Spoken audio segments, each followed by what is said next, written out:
தேசத்தின் நம்பிக்கை மாத இதழ் அப்பா பதிப்பகம் இணைந்து வழங்கும் நேர்மையாளர் சகாயம் IAS அவர்களின் அனுபவ பதிவில் கடைசி தரையில் கண்டாங்கி சேலை சென்னை புத்தக கண்காட்சியில் விற்பனையாகிக் கொண்டிருக்கிறது. ICC சாம்பியன் டிராபி தொடர் தொடங்கியது முதல் பிரச்சனைகள் தொடர்ந்தன. ஒவ்வொன்றாக தீர்க்கப்பட்டு வந்த நிலையில் தற்போது புதிதாக ஆப்கானிஸ்தான் அணிக்கு எதிராக கண்டன குரல்கள் எழுந்துள்ளன.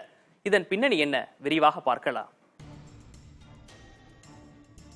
பாகிஸ்தானில் ICC சாம்பியன் டிராபி தொடர் நடைபெறுவதாக அறிவிக்கப்பட்டவுடன் இந்திய அணி முதல் பிரச்சனையை கையில் எடுத்தது. இதற்கு தீர்வு கிடைத்த நிலையில் இரண்டாவது பிரச்சனையாக மைதான சீரமைப்பு பணிகள் எழுந்தன. இதனை சரி செய்யவும் காலக்கெடு வழங்கப்பட்டுள்ளது. ஆப்கானிஸ்தானை புறக்கணிக்க வேண்டும் என்ற கண்டன குரல் புதிதாக எழுந்திருக்கிறது. அந்நாட்டில் தாலிபான் ஆட்சி அமைந்த பிறகு மகளிருக்கு எதிராக நடவடிக்கைகள் எடுக்கப்பட்டன.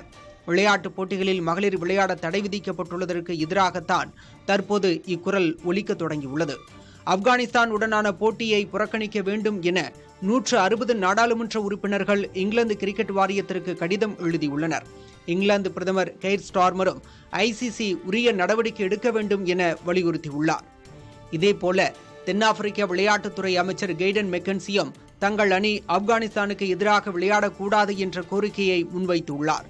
இவ்வாறு புறக்கணித்தால் புள்ளிகளை அந்த அணிகள் இழக்க நேரிடும் அல்லது சாம்பியன் டிராபியிலிருந்து ஆப்கானிஸ்தான் நீக்கப்படும். இதில் எந்த முடிவை எடுக்கப் போகிறது ICC என்ற கேள்வி எழுந்திருக்கிறது. அல்லது ஆஸ்திரேலியா போன்று இருதரப்பு தொடர்களை தவிர்த்து ICC தொடர்களில் மட்டும் ஆப்கானிஸ்தானுடன் இங்கிலாந்து தென்னாப்பிரிக்கா விளையாடுமா என்பது தெரியவில்லை. இருப்பினும் உலகின் 3 பெரிய அணிகளின் தொடர் எதிர்ப்பு காரணமாக ஆப்கானிஸ்தான் அணியின் எதிர்காலம் கேள்விக்குறியாகியுள்ளது.